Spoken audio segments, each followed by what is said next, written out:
قالو وہ بولے لقد علمت ما لنا فی بناتک من حق، آپ کو معلوم ہے کہ آپ کی قوم کی بیٹیوں میں ہمارا کوئی حق نہیں، یعنی ہمیں ان کی طرف کوئی رغبت نہیں۔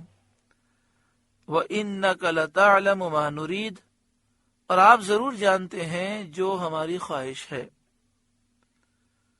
قال، حضرت لوط بولے لو ان لی بکم قوتا او آوی الی رکن شدید، حضرت لوط علیہ السلام نے فرمایا اے کاش مجھے تمہارے مقابلے میں زور ہوتا یا کسی مضبوط پائے کی پناہ لیتا، یعنی مجھے اگر تمہارے مقابلے کی طاقت ہوتی یا ایسا قبیلہ رکھتا جو میری مدد کرتا تو میں تم سے مقابلہ کرتا اور جہاد کرتا۔ حضرت لوط علیہ السلام نے اپنے مکان کا دروازہ بند کر لیا تھا اور اندر سے یہ گفتگو فرما رہے تھے۔ قوم نے چاہا کہ دیوار توڑے، فرشتوں نے آپ کا جب یہ رنج دیکھا، قالو وہ بولے یا لوط اے لوط انا رسول ربک لن یصلوا الیک، ہم آپ کے رب کے بھیجے ہوئے فرشتے ہیں، وہ آپ تک نہیں پہنچ سکتے، یعنی آپ کا پایا مضبوط ہے، ہم ان لوگوں کو عذاب کرنے کے لیے آئے ہیں، آپ دروازہ کھول دیں اور ہمیں اور انہیں چھوڑ دیں، اور یہ آپ کو کچھ بھی نقصان نہیں پہنچا سکتے۔ حضرت لوط علیہ السلام نے دروازہ کھول دیا، قوم کے لوگ مکان میں گھس آئے، حضرت جبریل علیہ السلام نے اللہ کے حکم سے اپنا بازو ان کے منہ پر مارا، سب اندھے ہو گئے۔ حضرت لوط علیہ السلام کے مکان سے نکل کر بھاگے، انہیں راستہ نظر نہیں آتا تھا اور یہ کہتے جاتے تھے ہائے ہائے لوط کے گھر میں بڑے جادوگر ہیں، انہوں نے ہمیں جادو کر دیا۔ فرشتوں نے حضرت لوط علیہ السلام سے کہا فَأَسْرِ بِأَهْلِكَ بِقِطْعٍ مِّنَ اللَّيْلِ، تو آپ اپنے گھر والوں کو راتوں رات یہاں سے لے جائیں، وَلَا يَلْتَفِتْ مِنْكُمْ أَحَدٌ،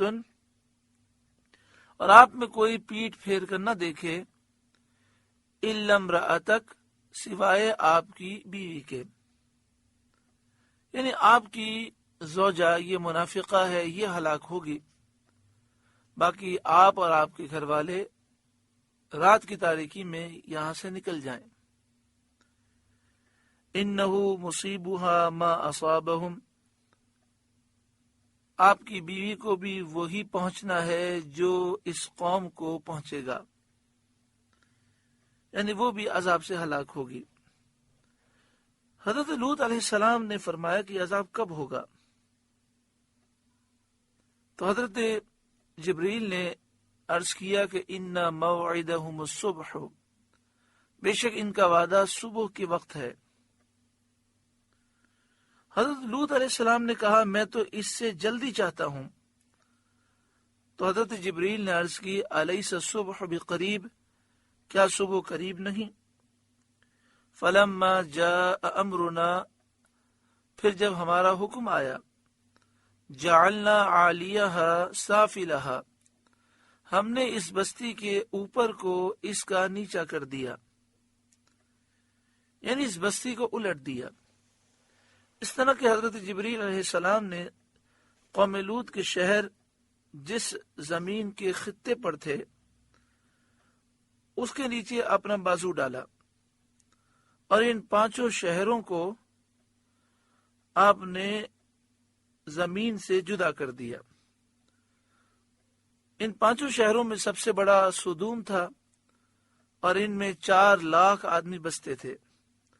آپ پورے اس پانچوں شہر کی زمین کو اٹھا کر آسمان تک لے گئے، اتنا اونچا اٹھایا کہ وہاں کے کتوں اور مرغوں کی آوازیں، یعنی ان پانچوں شہروں کے کتوں اور مرغوں کی آوازیں آسمان پر پہنچنے لگیں، اور اس آہستگی سے اٹھایا کہ کسی برتن کا پانی نہ گرا اور کوئی سونے والا بیدار نہ ہوا۔ پھر اس بلندی سے اس کو اوندا کر کے پلٹا۔ جعلنا عالیہا سافلہا، ہم نے اس بستی کے اوپر کو اس کا نیچا کر دیا۔ وَأَمْطَرْنَا عَلَيْهَا حِجَارَةً من سجیل مندود، اور اس میں کنکر کے پتھر لگاتار برسائے۔ مُصَوَّمَةً عِنْدَ رَبِّكَ، جو نشان کیے ہوئے تیرے رب کے پاس ہیں۔ ان پتھروں پر ایسا نشان تھا جس سے وہ دوسروں سے ممتاز تھے۔ حضرت قتادہ رضی اللہ تعالی عنہ نے فرمایا کہ ان پر لال لکیریں تھیں، سرخ خطوط تھے۔ حضرت حسن کا قول ہے کہ ان پر مہریں لگی ہوئی تھیں۔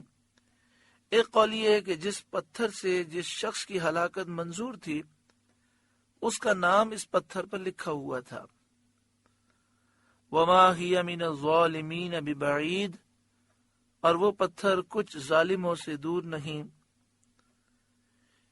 یعنی یہ اہل مکہ جو سرکشی کر رہے ہیں، ان سے کچھ ہی فاصلے پر قوم لوط کی بستیاں ہیں جہاں پر پتھر برسے تھے۔ ان کو چاہیے کہ یہ عبرت حاصل کریں اور اللہ کے حضور جھک جائیں اس سے پہلے کہ اللہ کا عذاب نازل ہو۔ سورہ ہود کا 7واں رکوع مکمل ہوا۔ اس میں حضرت ابراہیم علیہ السلام کا ذکر ہے، حضرت لوط علیہ السلام کا ذکر ہے۔ حضرت لوط علیہ السلام کی قوم جو لاکھوں کی تعداد میں تھی، انتہائی بے حیا اور بے شرم قوم تھی، اور بے حیائی کے وہ کام کرتے تھے۔ ان پر جو عذاب نازل ہوا، آپ دیکھیں پورے قرآن میں کسی اور قوم کا ذکر نہیں کہ یہ عذاب کسی اور قوم پر بھی نازل ہوا ہو۔ بے حیائی، فحاشی اور یعنی یہ بڑے خطرناک اعمال ہیں۔ اللہ تعالی ہر مسلمان کو ان گندے اعمال سے نجات عطا فرمائے۔ ذہن، قلب، دل کو اللہ تعالی پاکیزگی عطا فرمائے۔ اگر کوئی شخص اپنے دل کو، اپنے ذہن کو، اپنی سوچ کو پاکیزہ بنانا چاہتا ہے تو سب سے اہم چیز ہے کہ وہ نگاہوں کی حفاظت کرے۔ مرد نامحرم عورت کو نہ دیکھے اور عورت نامحرم مرد کو نہ دیکھے۔ اگر کوئی شخص اپنی نگاہوں کی حفاظت نہیں کرے گا تو پھر اس کا دل پاکیزہ ہو، یہ ایک امر مشکل ہے۔ بدنگاہی کا گناہ بھی ہے اور اس کے اثرات بھی بہت برے ہوتے ہیں۔ بدنگاہی کرنے سے روزی میں تنگی ہوتی ہے، بیماریاں پیدا ہوتی ہیں، سکون، چین، یہ سب ختم ہو جاتا ہے، چہرے سے نور ختم ہو جاتا ہے، عبادت کی لذتیں ختم ہو جاتی ہیں۔ بسا اوقات بدنگاہی کرنے کی وجہ سے خاتمہ بھی کفر پر ہو جاتا ہے۔ اللہ تعالیٰ محفوظ فرمائے۔ آئیے اللہ تعالیٰ کی بارگاہ میں ہم توبہ کریں کہ یا اللہ، آج تک ہم سے جو گناہ ہوئے ہم شرمندہ ہیں، سچی پکی توبہ کرتے ہیں اور یہ عزم کرتے ہیں کہ اب آئندہ اپنے آپ کو گناہوں سے دور رکھیں گے۔ استغفر اللہ، استغفر اللہ، استغفر اللہ ربی من کل ذنب واتوب الیہ۔ آپ سے گزارش ہے کہ قرآن کے اس پیغام کو آگے پہنچا کر ثواب جاریہ حاصل کریں۔